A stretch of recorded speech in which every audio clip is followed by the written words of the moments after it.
William Bishop's blood is much more unstable than human blood, and the sun is about to rise. I can feel it. I'll continue tomorrow night.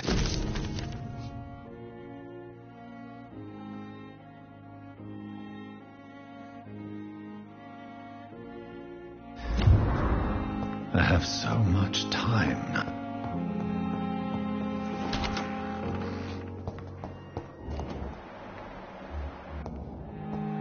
I cannot enter.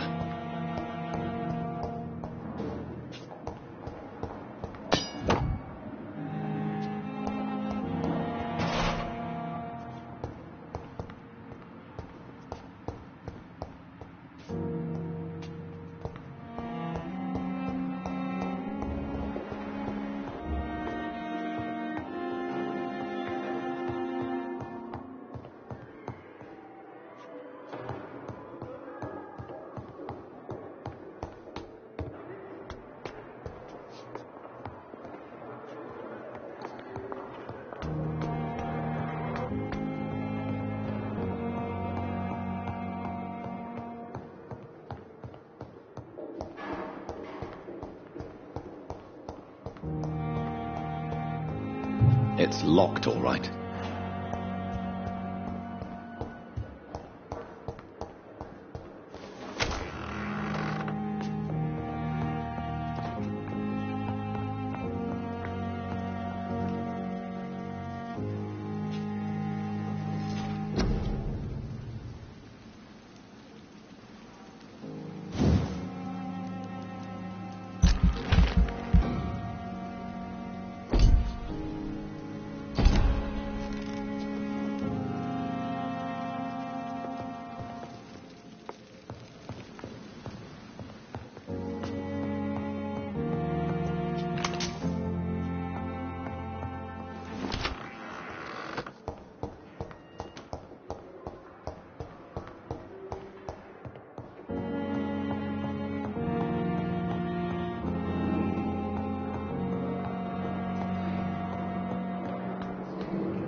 Good evening, miss. I'm Dr. Reed, the new surgeon at the Pembroke Hospital. And who are you? Your name has no meaning to me, mortal. You're nothing but dust blown by the winds of eternity. I beg your pardon? What are you begging for, mortal? My clemency? Well, tonight maybe I'm inclined to mercy. You'll never forget the night you met Thelma Howcroft. You keep calling me mortal. Why is that? And if I'm mortal, what are you? Well, Dr. Reed, if you must know, I'm a vampire.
And why do you believe you're a vampire? I don't need to believe anything. It is what I am. It is what I feel within this hollow shell of flesh.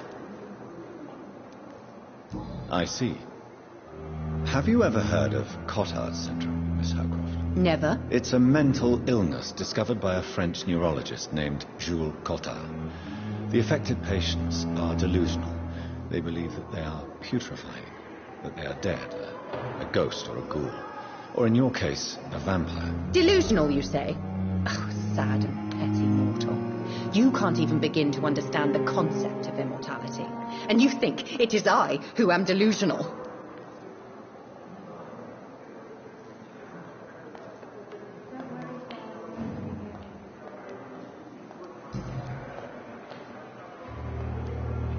I'm assuming you must be a patient here. Am I right, Miss Howcroft? It's only a cover. To hide from my enemies. I can leave whenever I want. As a woman, a spirit, fog, or bat. Who are these enemies you mentioned? Can you describe them? I cannot say for sure. But I sense their eyes on me from nearby. I feel them watching me every time I visit the garden near the morgue.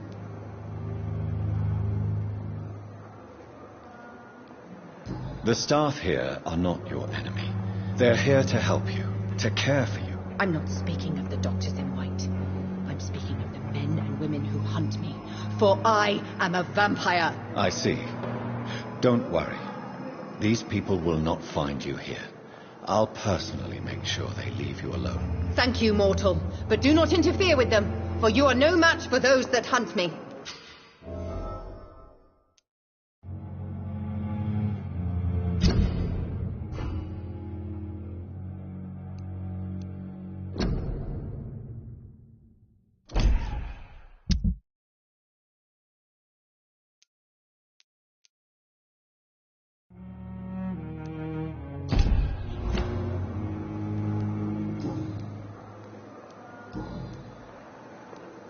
I'll leave you, Mistress of the Dark, to your nocturnal activities.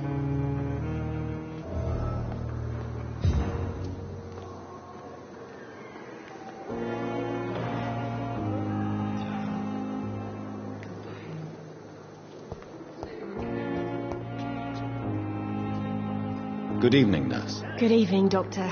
I don't think we've been introduced yet. My name is Pippa Hawkins. And I'm Dr. Jonathan Reed.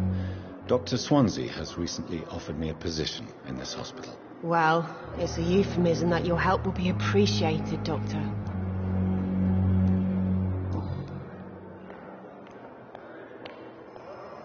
How would you describe the situation at the Pembroke Hospital? It's serious. The flu is wreaking havoc amongst the staff and patients. We are running out of everything.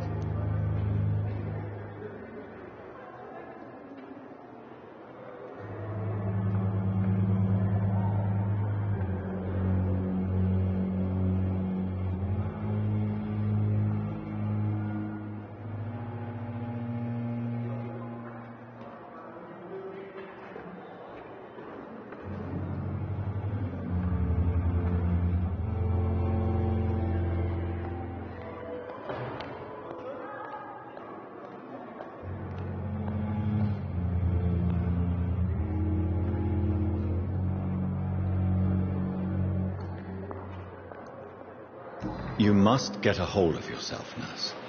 Sorry, I'm exhausted. No one has any idea when this epidemic will be over.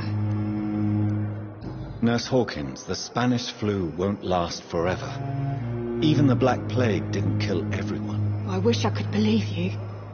But what if this epidemic was worse? What if in the end, nobody was spared?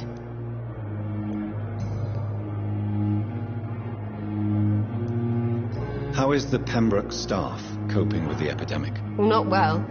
Milton, the ambulance driver, is even more grumpy than usual, especially concerning doctors.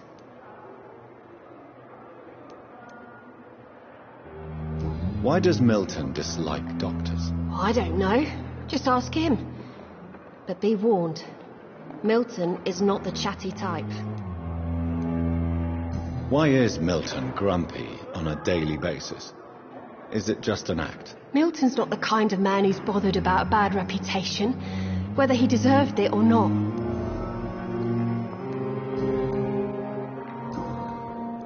Goodbye, Nurse Hawkins.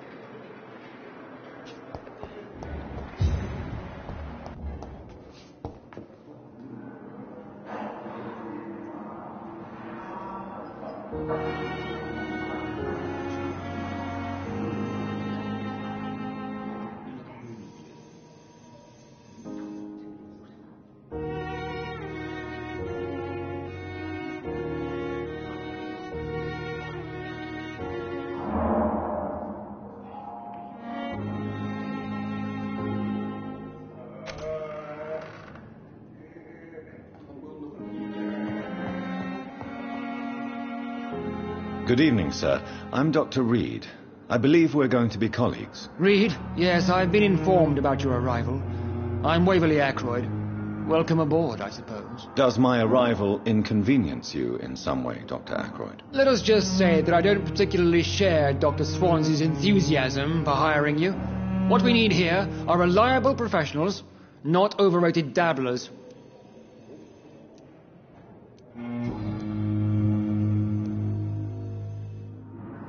I don't know what you've heard about me, but I have already proved my value as a practitioner. I don't question your skills, Dr. Reed, but your motive. Is it money, fame, or are you truly dedicated? And what exactly is that supposed to mean? I served in the war just like you. But unlike you, I did not use the wounded to play the modern sorcerer. Be careful what you insinuate, Dr. Ackroyd. I only want you to admit you used those men to improve your theories.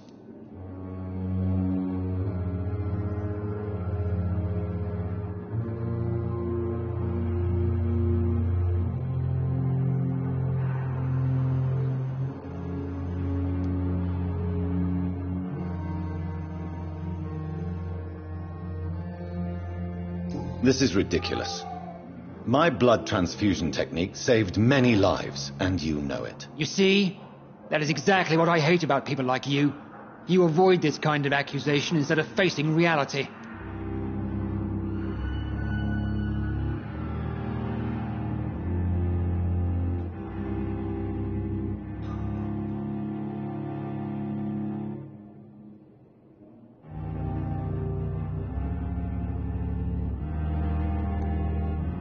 It seems you have bad memories of your military service. I refuse to see this industrial slaughter as scientific progress.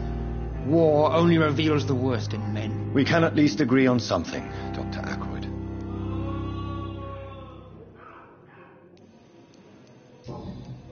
Thank you for your time. We'll talk later. What can I do for you, Doctor?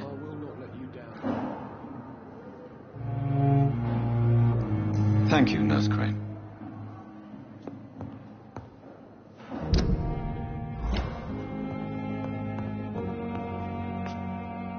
Good evening, sir. I'm Dr. Reed. May I help you? I don't know if a third opinion is needed.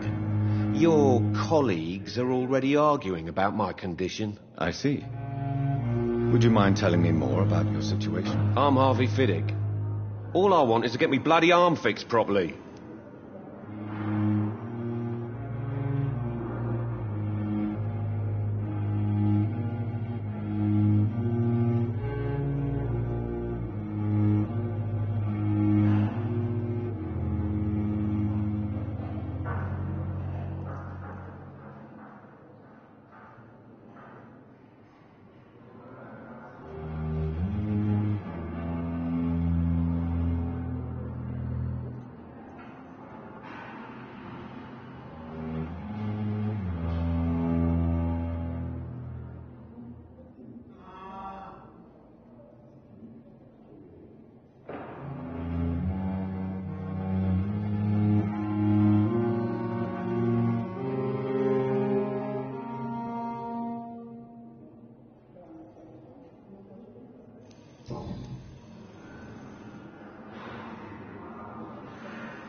Tell me about yourself, Mr. Fiddick. I'm just a regular guy waiting to get his arm fixed, so I can return to work.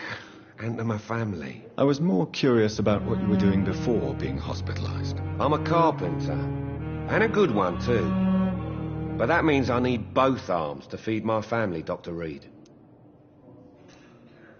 Are you satisfied with your treatment here? Well, it's clear that I've chosen a bad time to be injured. Forgive my bluntness, but you seem overwhelmed by cases of the flu. I won't lie to you about it. I'm afraid we are. Are you sure you don't want to operate yourself, Dr. Reed? I have the feeling you're very capable, and your colleagues seem to think so too. In other circumstances, you would be right. But for now, I don't think I can take on the responsibility. My apologies. Goodbye for now, Mr. Fiddick. I'll see you later. Oh, sweet girl. Reads me like a book. Never could keep anything from her.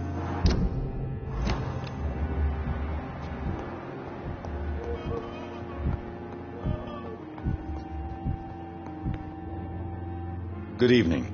I'm Dr. Reed. Can I help at all? No, Really? Why are you here, then? I don't want to talk. My throat hurts too much. I suppose that this pain is the reason you're here. Is someone taking care of you? Yes. And no. Could you at least tell me your name, sir? Mortimer. Mortimer Goswick.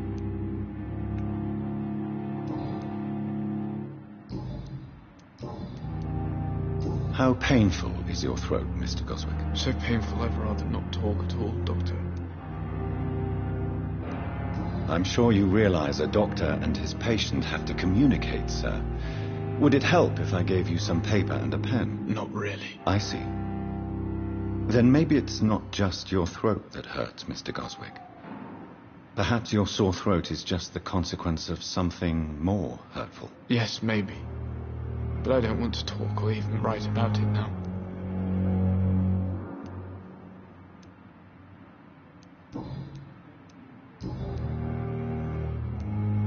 Tell me about yourself, Mr. Goswick. I don't want to talk, Doctor. I have to go now, sir.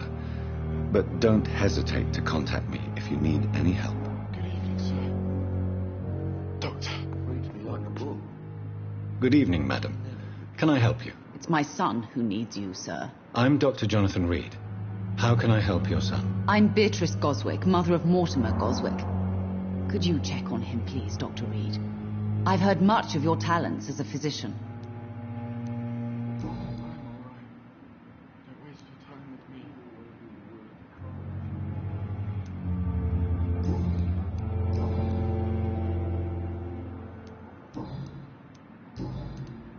What can you tell me about yourself, Mrs. Goswick?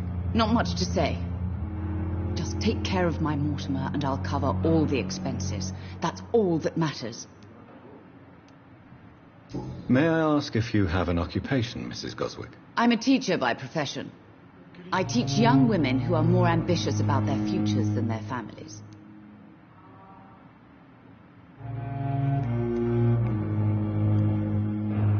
May I ask if you have an occupation, Mrs. Goswick? I'm a teacher by profession. I teach young women who are more ambitious about their futures than their families. Are you really that rich? Most of the patients here are of a more humble origin, if I may say so. Yes, thanks to my husband. May he rest in peace. I can cover any needed medical expenses. I'm all right. Don't waste your time with me. What do you think of your reception here? Any complaints? I have had the uttermost reservations about this hospital since we arrived. But we had no other choice, considering the state of emergency. Is there something in particular that's bothering you? Some of the staff were not especially welcoming. I suspect they're not accustomed to dealing with patients of such social standing.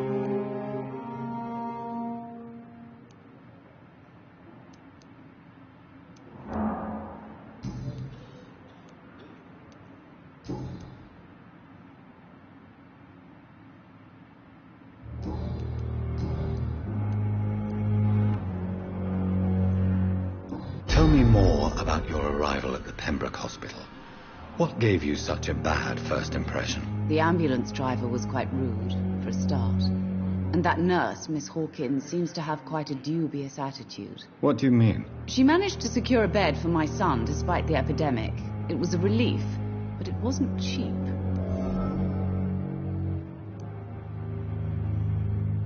I share your concern, Mrs. Goswick. Be sure that I'll talk to the people involved. I don't expect compensation, Dr. Reed. But I'm aware such behavior would not be tolerated in other hospitals. She charged you for a bed? Yes, and I paid without question, considering the urgency of the situation.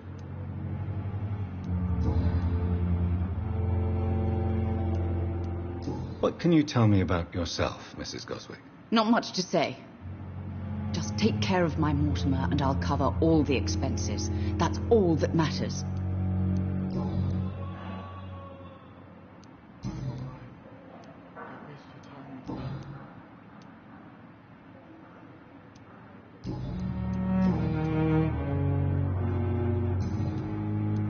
Goodbye, Mrs. Goswick.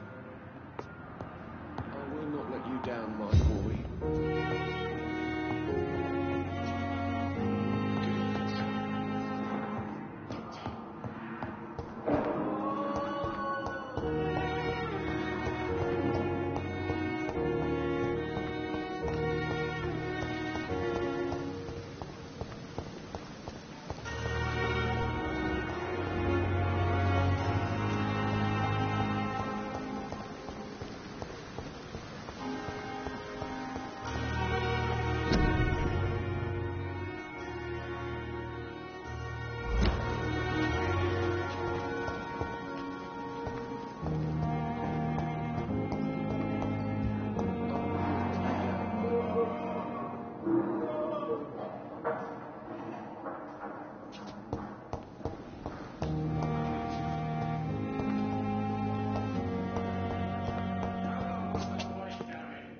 I'm quite busy right now, Dr. Reed.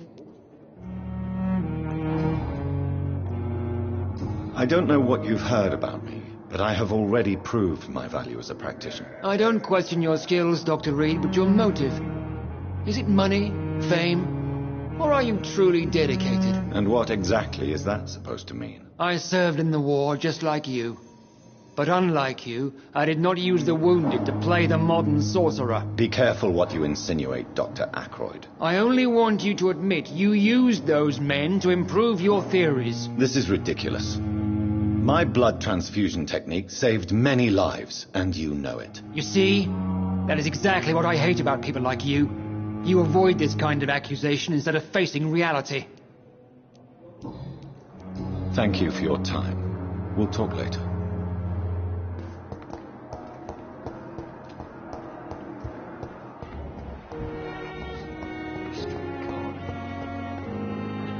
Good evening, Nurse Hawkins. Good evening, Dr. Reed.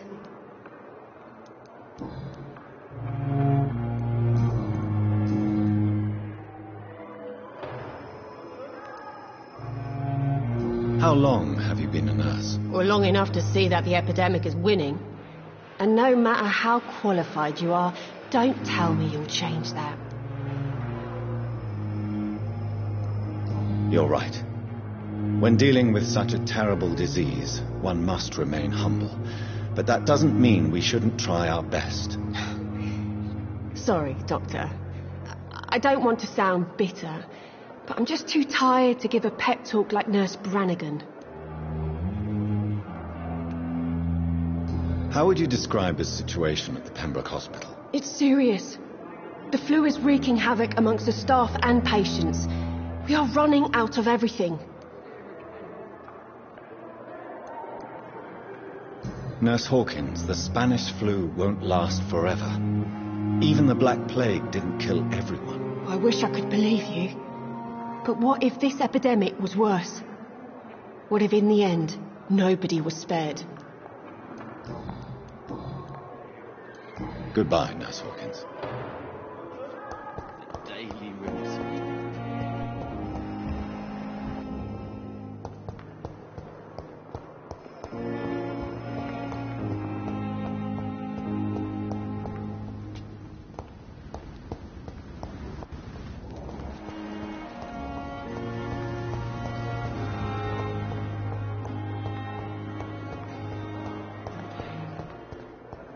here again.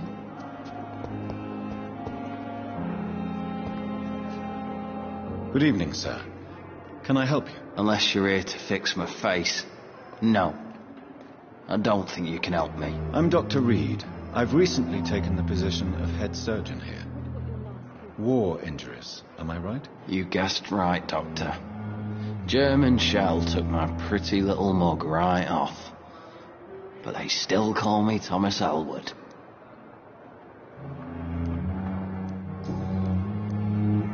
How close are you to Miss Horcroft? Are you aware that she thinks she is a vampire? To wait for her next nibble is the best reason to stay here.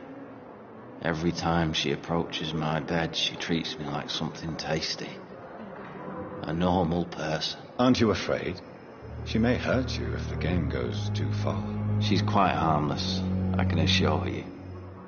Her head's broken inside is all. While I'm busted on the outside. But she's still beautiful. Living proof that there's hope for me.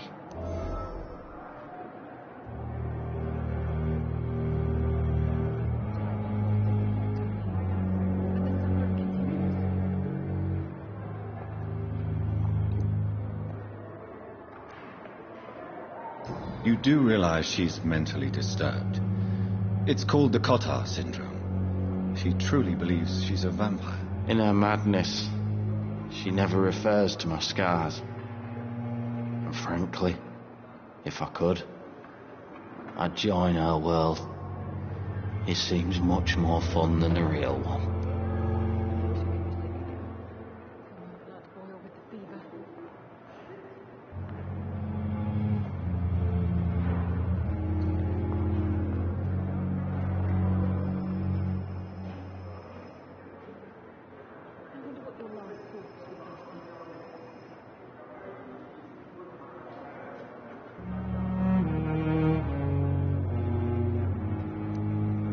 So do you let her bite you? You know that's not sanitary. And why not? She's only supping a few drops of me blood. And the pain, it's real for once. She could decide to bite less willing patients. Then it's another good reason for me to stay here, Doctor.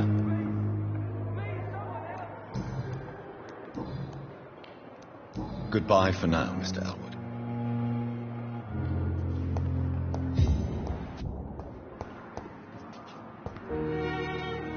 Good evening, Mr. Hampton. How do you feel? Dr. Reed, is it? Oh, sir, I must apologize for my behavior. What do you mean? I was not myself in the factory. Fear and exhaustion made me say awful things to you, I'm afraid. You remained perfectly nice and polite. A little delirious, perhaps. But who wouldn't be after enduring an abduction? Thank you, Doctor. That's a relief. Now all I need to do is rest and return to my flock.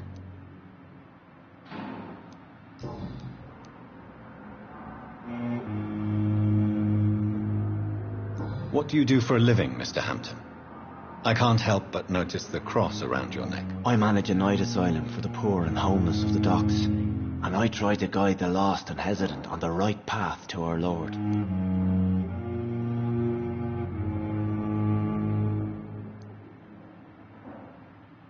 Are you a priest, Mr. Hampton? A deacon, maybe? Not at all, Doctor. I'm just a man of faith willing to preach the good word.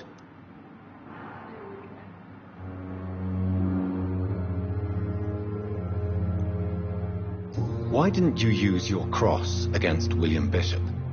To repel him somehow? That's a very strange question, Doctor. A cross is no magical token, if that's what you were trying to say. Not mine, anyway. Have you made friends since you arrived? Not really, but I recognize Miss Harriet Jones. I knew her when she lived by the docks.